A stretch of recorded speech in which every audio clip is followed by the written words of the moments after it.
Assalamualaikum warahmatullahi wabarakatuh. Welcome back to my channel Alfian Aziz. Oke, kita kali ini bakal ngobrol atau ngobrol bareng bersama salah seorang teman saya. Dia adalah seorang teman yang hebat, gagah, sekaligus mapan. Siapa dia? Ini dia. Makanya tonton terus sampai habis, jangan pernah skip video saya.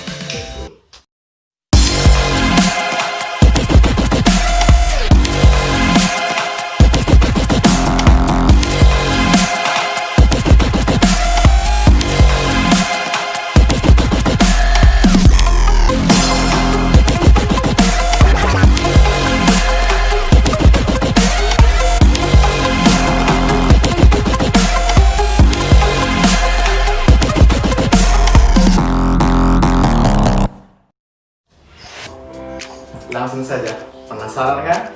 Siapa orangnya? Ini dia, Muhammad Nurul Iman Alabi. Nah, gimana kabar? Alhamdulillah Sehat? sehat. Oke nih Man, kali ini saya punya rapid test.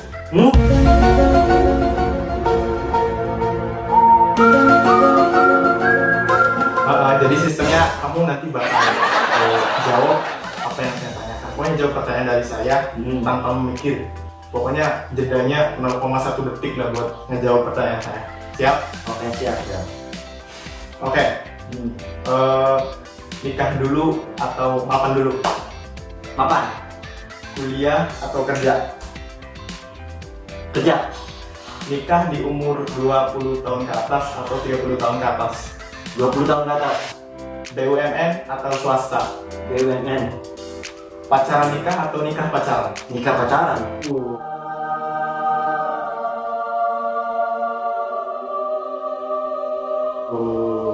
Mantap nih Ya, mantap. pilihannya. Subhanallah. Oke, ngomong-ngomong, ya bisa dikatakan kamu kan ya udah mencapai karir lah, meskipun ya sebuah kerja di BUMN kan, badan usaha milik negara itu pencapaian luar biasa. Apalagi seseorang yang baru keluar SMA gitu, kamu udah daftar BUMN itu kan seolah pencapaian luar biasa. Oke, sekarang ceritain dulu dong background pendidikan kamu sama profilnya lah. Oke, background pendidikan saya karena saya tinggal di Tegalurung, otomatis saya bersekolah TK dan SD juga di Tegalurung. Kemudian setelah lulus SD, nah ini ada dilema nih antara sekolah di SMP negeri dan pesantren. Otomatis dong saya pengennya di negeri karena lebih bagus dong. Nah tapi orang tua saya membawa saya ke pesantren gitu, mengenalkan bahwa sekolah di pesantren itu juga enak. Jadi mau nggak mau saya akhirnya masuk pesantren. Jadinya kan SMP, SMA ya di pesantren tadi. Menurut saya kalau di pesantren kan ya, untuk saya kan dari SD fokusnya kan ke bidang ilmu pengetahuan eksak gitu ya. Matematika, fisika, gitu. Artinya menurut pandangan saya di pesantren itu tidak bisa menunjang lah apa yang saya inginkan gitu. Karena di pesantren kan seperti kita tahu ya. Iya, itu ya.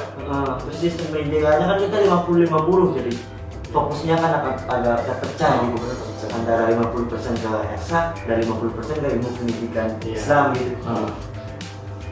Walaupun begitu saya berjuang keras gitu, bagaimana mempelajari ilmu tadi yang saya inginkan di pesantren. Iya, mengimbangi lah gitu. Pesantren dengan eksak. Nah, setelah udah berjalan lama nih, gimana rasanya? Ya akhirnya setelah berjalan lama menyesuaikan gitu ya. Antara ya 50-50 tadi, antara pendidikan Islam dan pendidikan ilmu eksak tadi.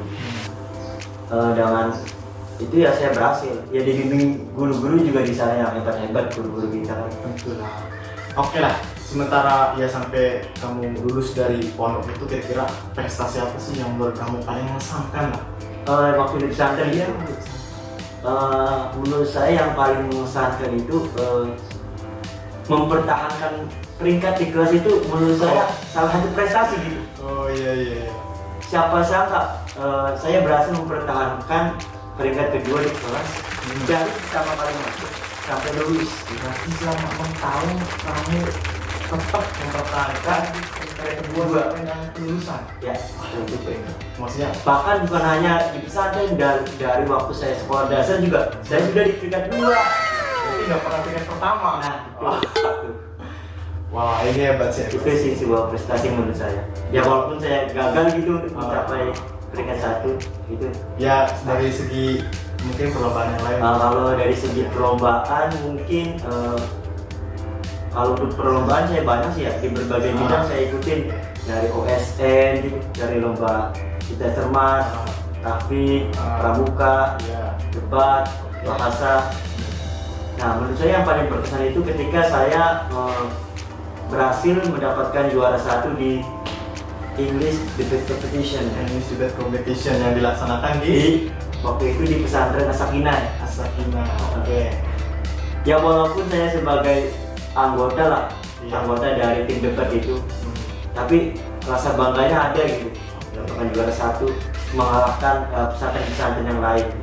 Itu dikasih apa namanya, kan debat gitu. Jadi topiknya itu apa gitu yang diperdebatkan? Waktu itu topik yang diperdebatkan itu mengenai UN ya. Waktu itu kan isu-isunya UN akan dihapuskan gitu. Dan sekarang terjadi. Dan sekarang terjadi. Bahkan bukan hanya UN-nya yang dihilangkan, ujian agraria menghilangkan gitu. Nah, pada saat lomba debat itu berarti kamu di posisi pro atau kontra? Di debat, oke itu debat posisinya apa ya? Kalau nggak salah sih pro. Pro. Jadi mendukung UN ditiadakan dengan berbagai Argumennya. argumen gitu. Oke, siap. Berarti ya itu perjalanan. Ya perjalanan ke prestasi lah di pesantren gitu ketika mengemban ilmu di pesantren. Terus ada lagi mungkin? Apalagi ya? Ya mungkin yang paling berkesan menurut saya yang kegiatan pramuka ya. Pramuka. Apalagi kalau misalnya lagi lomba di luar kan kita benar-benar membawa nama pesantren gitu. Ya gitu. Berarti udah sering nih ikutin aja event-event segala di luar pondok lah ya. Ya. Nah, setelah kamu lulus kan ya, lulus dari pondok, kemudian kamu kepikiran gak sih buat lanjutin kemana gitu? Sudah pasti lah. Dari pertama kali saya masuk pesantren juga saya udah berpikir bahwa setelah lulus dari pesantren ini saya akan melanjutkan kuliah gitu ya. Waktu itu saya karena di pesantren kan banyak itu ya siswa yang bukan belajar gitu, siswa dari Eropa, siswa dari Amerika dan pesantren. Otomatis saya memiliki cita-cita lah untuk bisa berkuliah di luar negeri saat itu. Akhirnya saya mempelajari bahasa Inggris, mendalami bahasa Arab. Kemudian ketika mau lulus dari pesantren, saya mencari-cari informasi terkait beasiswa ke luar negeri, bagaimana cara kuliah di luar negeri. Itu sih. Paling selain dari kuliah di luar negeri, saya punya walaupun gagal sekolah di luar negeri, ya katakanlah untuk kuliah di luar negeri kan itu kan plan A ya. Oke. Sebenarnya saya udah menyiapkan plan B, plan C, plan D gitu. Jadi ketika kita gagal di satu fase gitu, misalkan saya kuliah di luar negeri gagal, saya melanjutkan plan B.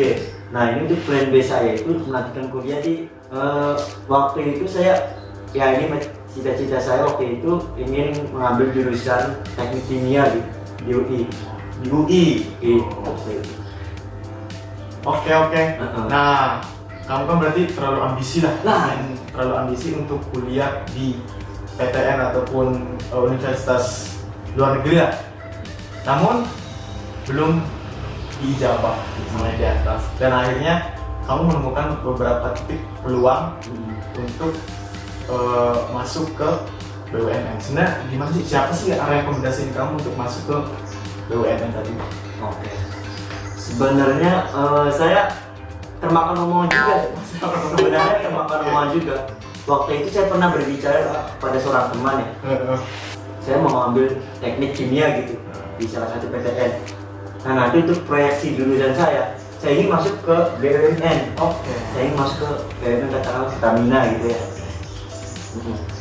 Nah setelah itu setiap kali saya dijenguk gitu ya sama orang tua saya di pesantren, saya mengatakan Pak, saya ingin mengambil jurusan teknik kimia nanti untuk bisa bekerja di BUMN gitu. Oke. Itu untuk yang plan B ya. Plan B. Nah, kemudian setelah ketika saya memutuskan untuk melanjutkan melengkapi persyaratan untuk mendaftar ke BUMN ya, Iya. itu kan ada 3 waktu. Nah belum tahu lah kapan gitu untuk tes masuknya gitu, tes masuk BUMN-nya. Oke. Jadi untuk mengisi waktu itu saya mengabdi lah di pesantren gitu ya, membantu mengajar gitu, membantu mengajar di pesantren Sambil menunggu waktu. sambil menunggu waktu hingga akhirnya 2 bulan kemudian, 2 bulan setelah melengkapi persyaratan, saya mendapatkan sebuah SMS dari pihak BUMN. Anda berhak mengikuti tes gitu, mengikuti tes psikotes untuk masuk untuk menjadi pekerja gitu. Di Pertamina. BUMN-nya Pertamina. Oke. Terus? Setelah itu saya mengikuti tes psikotes. Akhirnya untuk karena saya mau fokus ya belajar mempersiapkan tes tersebut, akhirnya saya keluar dari pesantren. Oke. Akhirnya keluar dari pesantren, saya fokus belajar untuk mempersiapkan psikotes. Akhirnya tibalah waktu untuk mengerjakan psikotes. Fokus 2 jam gitu mengerjakan psikotes. Itu psikotes dilakukan Di online. Online. Oke. Lewat adalah webnya gitu. Oke. Terus? Jadi dalam waktu 2 jam tersebut kita harus menyelesaikan tes tersebut dalam waktu 2 jam.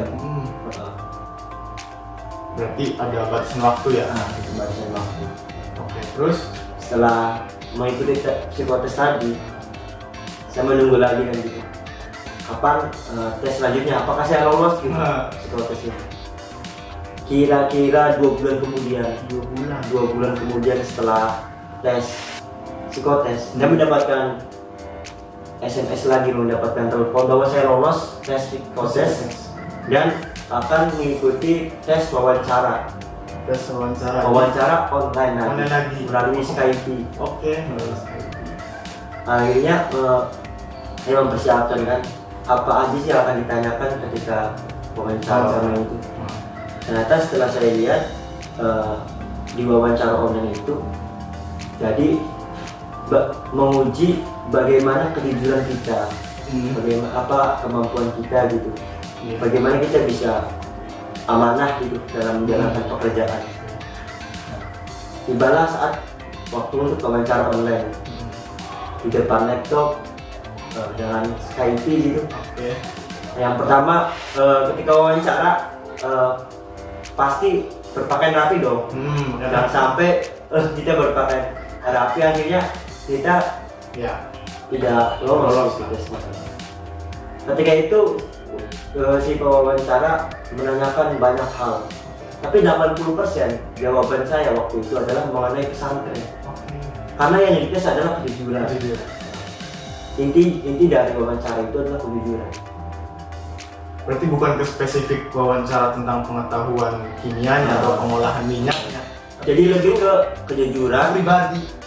kepribadian, sifat kita gimana, dan juga pengalaman kita gitu. Khususnya pengalaman dalam berorganisasi. Jadi ya saya mengatakan bahwa saya pernah mengikuti organisasi ini, saya aktif ketika di pesantren, Mengikuti segala event. Jadi 80% saya cerita tentang pesantren di wawancara tersebut. Dan si wawancara juga tertarik gitu, maksudnya ya merasa bahwasanya calon ini sudah mumpuni lah. ya bisa jadi. Oke, setelah tes wawancara. Setelah itu dilema lagi.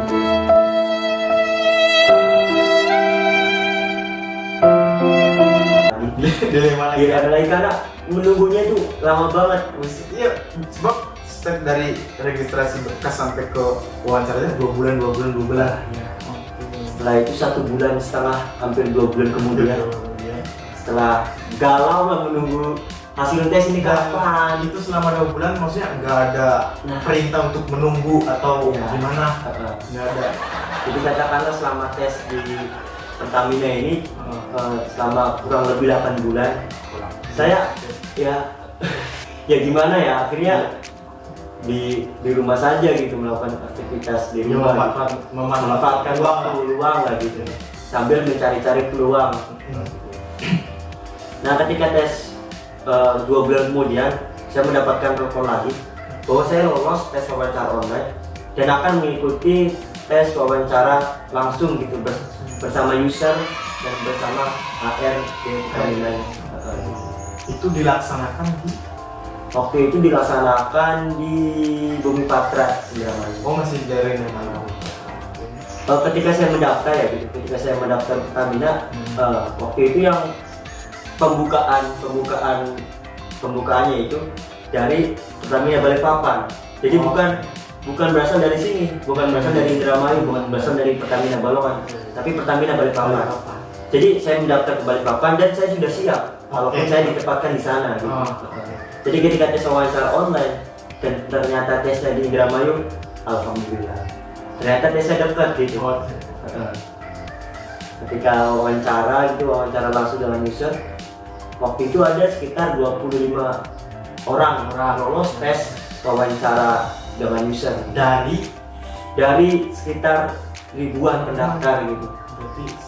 Berarti Anda salah satu orang beruntung lah. Oke, terus? Nah, dari 25 calon tadi, calon pekerja tadi, itu hampir semuanya berasal dari sekolah negeri. Oke. Jadi saya sendiri yang berasal dari swasta gitu. Basisnya pondok dan basisnya pesantren gitu. Jadi boleh dibilang minder sih minder. Tapi saya yakin gitu kalau saya itu punya kemampuan. Oke. Gitu. Jadi ketika wawancara saya ditanya banyak hal mengenai pertama ya, kemampuan saya, apakah saya mampu, apakah saya amanah nanti di pekerjaan nanti. Gitu. Pertama kali pertanyaan yang saya ingat adalah, kamu kan lulusan pesantren, kenapa kamu tidak bercita-cita jadi kiai atau ustadz? Ketika itu spontan yang menjawab, Pak, yang namanya menyebarkan nilai-nilai Islam, nilai Islam itu tidak dipandang status sosialnya kan? Walaupun kita sebagai seorang pekerja, walaupun kita sebagai seorang tukang beca atau apa, kita bisa menyebarkan nilai-nilai Islam itu. Bukan hanya ustadz ataupun kiai. Bener banget. Ya, kita sebagai manusia, apapun latar belakangnya, apapun profesinya, tentunya dijadikan sebagai ladang dakwah. Nah, ladang dakwah, ladang ibadah gitu ya. Terus? Jadi di situ saya benar-benar si pewawancara benar-benar mengeksploitasi lah, mengeksploitasi bagaimana, apakah saya mampu gitu nanti untuk menjadi seorang pekerja di Pertamina gitu.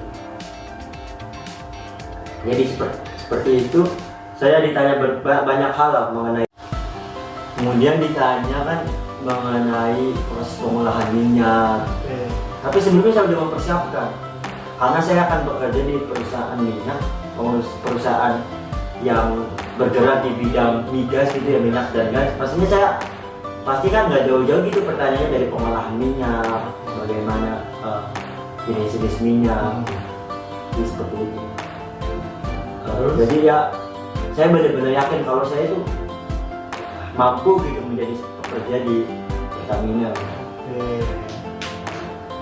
Terus kemudian setelah tes wawancara ya, ada tes kesehatan. Jadi tes kesehatan itu bagaimana fisik kita itu diuji gitu. Seperti lari lapangan bola 3 kali.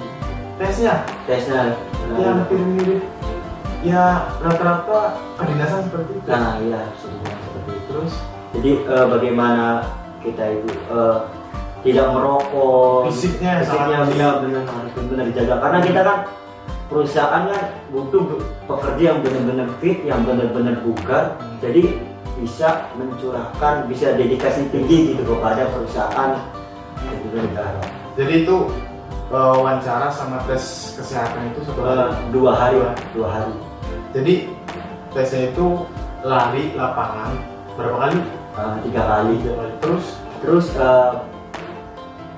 tes kesehatan kayak cek kesehatan keseluruhan medical check up. Medical check up seluruhnya, seluruh badan dari mata kita, tes buta warna, tes pendengaran, tes pernapasan, ya seluruhnya lah. Jadi benar-benar harus badan itu bugar, harus badan itu fit untuk siap bekerja. Oke, berarti memang dari tubuh, dari fisik memang benar-benar dites. Ya, betul. Terus setelah selesai gitu ya rangkaian proses kegiatan tes kesehatan dan juga wawancara, saya menunggu hampir 3 bulan. 3 bulan. Dari bulan Oktober, November, Desember, pengumuman bulan Januari awal. Berarti Januari tahun 2018. Itu prosesnya kan dari Mei 2017 gitu. Sampai di telepon Anda lolos mengikuti pendidikan itu di Januari 2018. Berarti kalau udah lolos pendidikan, itu berarti pendidikan ini akhir apa gimana? Enggak. Jadi pendidikan ini jadi pembekalan kita untuk pekerja nanti. Jadi pendidikan ini selama kurang lebih 6 bulan gitu. Nanti setelah pendidikan itu kita akan dievaluasi. Nah, setelah pendidikan itu apakah benar-benar kita ini pantas gitu, apakah kita benar-benar menjadi seorang pekerja itu apakah sudah pantas gitu. Jadi dievaluasi. Oke, itu pendidikan di tempatnya? Pendidikan waktu itu pendidikannya, jadi pendidikan ini dibagi kurang lebih bisa dibagi menjadi 3 fase. 3 fase. 4 fase lah. 4 fase. Yang pertama itu pendidikan militer. Pendidikan militer. Benar-benar kita digenjot sama TNI selama 2 minggu. Full. 1 minggu kita benar-benar dididik di Pangkalan Militer. Pangkalan tepatnya di Rindam Jaya, Jakarta. Outdoor. Outdoor dan indoor. Di Pangkalan Militer ya gitu. Itu di Rindam Jaya. Setelah seminggu kemudian kami dipindahkan ke Gunung Bunder. Gunung Bunder itu tepatnya di Gunung Salak. Bogor, di Gunung Salak, Bogor gitu. Jadi kita survive lah bagaimana hidup di hutan gitu. Real di hutan. 3 hari. 3 hari hidup di hutan dengan perbekalan ya seadanya gitu. Masak sendiri. Bekalnya gimana? Bekalnya sudah dipersiapkan. Ya yang cepat saji lah, ya kornet. Berasnya juga ya ada parafin buat hidupin api. Kompornya udah dikasih itulah. Memang udah prepare ya? Udah di prepare. Tapi kita harus masak sendiri gitu. Kalau misalnya nggak bisa masak kan kita nggak bisa makan gitu. Itu memang benar-benar survive. Nah, selain daripada survive itu sendiri, apakah ada maksudnya tantangan daripada itu benar-benar digembleng ya di hutan. Jadi kita kayak hiking gitu keliling hutan, mendirikan tenda di tengah-tengah hutan, gitu sih. Ya emang udah kali ya, maksudnya kamu dulu jalan pas di pondok kan. Nah, jadi ya udah biasa. Berhubung waktu di pendidikan militer saya juga sebagai ketua kompi atau apa ya? Ketua grup lah yang membawahi sekitar 46 orang. Membawahi 46 orang. Ya. Dan itu anggota saya 46 orang. Dan itu umurnya bervariasi sampai ada yang anggota saya itu yang usianya 40 tahun lah anggota saya. Oke. Jadi bagi kita itu benar-benar memimpin gitu anggota kita. Ya. Dan kalau ada kesalahan dari anggota yang kena ketua. Pasti ketua yang kena. Karena orang kan berbagai macam ya sifatnya. Apalagi itu kan pendidikan militer. Ada yang manja gitu, ada yang pura-pura sakit lah, ada yang itulah. Enak lah ya gitu.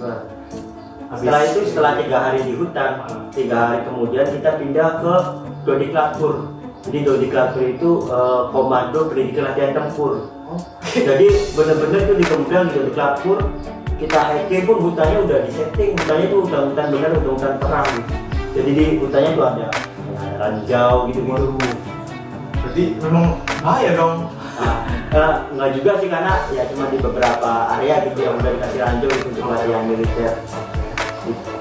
Jadi benar-benar 2 minggu itu digembleng gitu, digembleng fisik, digembleng supaya kita tuh apa ya, punya inilah, punya fisik yang kuat, punya kekokohan mental, ya gitulah. Nah Setelah tadi fase pertama berarti pendidikan militer. Yang kedua itu pembekalan terkait perusahaan itu pengenalan mengenai perusahaan. Oke, nah dulu di fase pertama itu militer pernah nggak sih ngeluh? Maksudnya, nyaman sih mau masuk Ya, BUMN gitu. Ada nggak ngerasa titik rendah di fase itu, di fase pendidikan militer? Ngerasa kalau ngeluh sih ngeluh. apa nih, Karena bawa fun aja gitu? kalau saya sebenarnya di bawah fun aja sih. Kalau ngeluh ya ada juga ngeluh. Soalnya bisa dibilang pas gitu. Waktu saya hari pertama pendidikan militer, besoknya saya berulang tahun. Wow. Jadi untuk fase kedua gitu ya. Oke, Fase keduanya itu pembekalan mengenai perusahaan. Jadi perusahaan kita itu perusahaan apa sih? Perusahaan Pertamina itu perusahaan yang bergerak di bidang migas, dari hulu ke hilir, dari pengeboran minyak sampai ke penjualan minyak sampai ke masyarakat gitu, sampai distribusi ke masyarakat. Ya berbagai hal, semua hal tentang perusahaan ya. Nah itu tuh pas kedua. Itu dilaksanakan di Jakarta selama kurang lebih 2 minggu. Setelah 2 minggu tersebut kami akhirnya memasuki fase ketiga. Fase ketiga itu kami sudah dijuruskan ke bagiannya masing-masing gitu. Jadi ada 3 bagian inti. Yang pertama itu bagian 4 lah, ada 4 bagian inti. Yang pertama pemasaran, yang kedua adalah kelas proses. Jadi kelas proses nanti ini sebagai operator di kilang. Yang Kedua itu mekanik sipil. yang ketiga mekanik sipil. Yang keempat itu HSE. HSE singkatan dari HSE itu panjangannya Health Safety Security Environment. Kalau di Indonesia mah K3 gitu. K3. Nah, setelah mengikuti Itu kan fase ketiga ya. Iya. Fase ketiganya kami dipindahkan dari Jakarta ke Cepu. Cepu itu sebuah kecamatan di Kabupaten Blora, Jawa Tengah. Jawa Tengah. Perbatasan dengan Bojonegoro. Itu Cepu. Jadi di Cepu itu ada namanya PPSDM. PPSDM itu Pusat Pendidikan Minyak, PPSDM ya, sumber daya mineral, migas lah. Di sana jadi pusat pendidikannya di sana. Di sana ada kilang untuk pendidikan. Kegiatannya itu tadi karena kita sudah dibagi ya di jurusan. Jadi kalau untuk yang pemasaran itu pendidikannya di Surabaya. Berarti sesuai pendidikannya. Iya.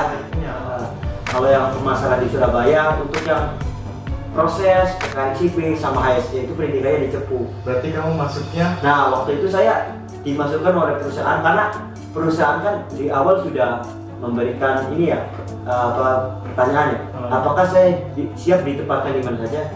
Nah, otomatis kan kita harus siap gitu, karena kita udah mengikrarkan, kita sudah berjanji lah kalau kita siap ditempatkan di mana saja. Nah waktu itu saya ditempatkan di kelas mekanik sipil. Dan lucunya lagi, di satu kelas tersebut semuanya adalah lulusan SMK. Nah, ada 2 orang, saya dan teman saya, orang Cilacap itu backgroundnya SMA. Jadi ketika dipaparkan materi gitu, jadi kayak kita harus benar-benar mengenai mekanik, mesin, dan sipil. Jadi harus benar-benar nyambung gitu. Nah, itu harus benar-benar menyambung.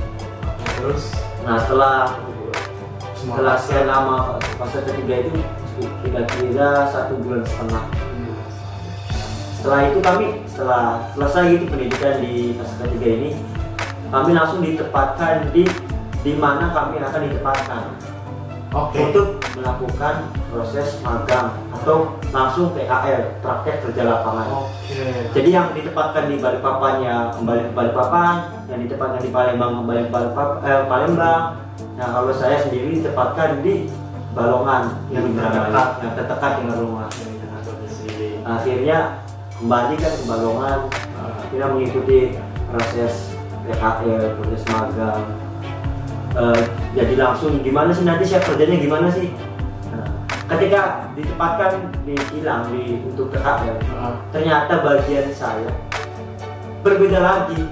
Ternyata berbeda dengan ketika pendidikan. Oh, berbeda. Ketika saya di pendidikan itu kan maksudnya ke mekanik sipil kelasnya. Ketika penempatannya di kilang, saya malah mendapatkan bagian HSSE. Jadi, aduh, tadi belajarnya mekanik sipil, ketika ditempatkan langsung di kerja, ternyata di HSSE. Tapi harus menerima. Harus menerima karena sudah berjanji siap ditempatkan di mana saja, siap menjabat apa saja gitu. Masa Kurang lebih 3 bulan. 3 bulan. 3 bulan menjalani kerja lapangan.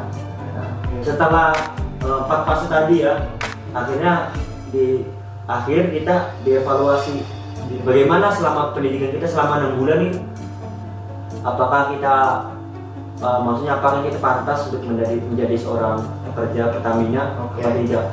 Ketika dievaluasi, alhamdulillah dari angkatan saya waktu itu ada sekitar 250 orang yang tersebar di seluruh unit di Indonesia, dan semua akhirnya lulus dan resmi menjadi seorang pekerja Pertamina. Resmi menjadi seorang Pertamina. Nah, ketika ente ditetapkan menjadi seorang resmi yang bekerja di Pertamina, apa sih? Maksudnya, feelnya itu gimana gitu? Ketika ya udah diterima nih, udah benar-benar diterima nih, gimana? Feelnya gitu. Feelnya sebenarnya kayak ya dream come true gitu. Mimpi yang menjadi nyata. Karena waktu dulu saya kecil bermain di lingkungan Pertamina gitu. Melihat enak banget gitu lah kalau bisa bekerja di sini. Akhirnya saya bisa bekerja dan menjadi seorang karyawan Pertamina. Berawal dari mimpi yang Berawal dari akhir sampai terwujud. Itu sangat hebat lah. Sampai berarti sekarang masih kerja di Pertamina dengan bagian HSSE. Nah, itu dia. Gimana? Keren kan? Background daripada teman saya. Oke, berarti perjalanannya cukup rumit ya. Boleh dong share pesan-pesan yang menarik ya buat mereka yang sedang berjuang maupun di pendidikan ataupun sedang mengikuti proses alur pendaftaran buat kerja di BUMN. Coba dong kasih pesannya. Kalau pesan saya sih berdasarkan pengalaman hidup saya, kita memang bisa merencanakan bagaimana kita maunya nanti, tetapi segala halnya sudah ditentukan sama yang di atas. Jadi ketika kita merencanakan dan akhirnya gagal, berarti ada yang lebih baik untuk kita, karena yang lebih tahu apa yang kita butuhkan itu adalah Allah Subhanahu wa Ta'ala, bukan kita. Oke, itu sangat menarik bukan? Oke, saya kira sampai di sini aja video kita kali ini. Saya Muhammad Alfian Aziz. Saya Iman. See you on my video.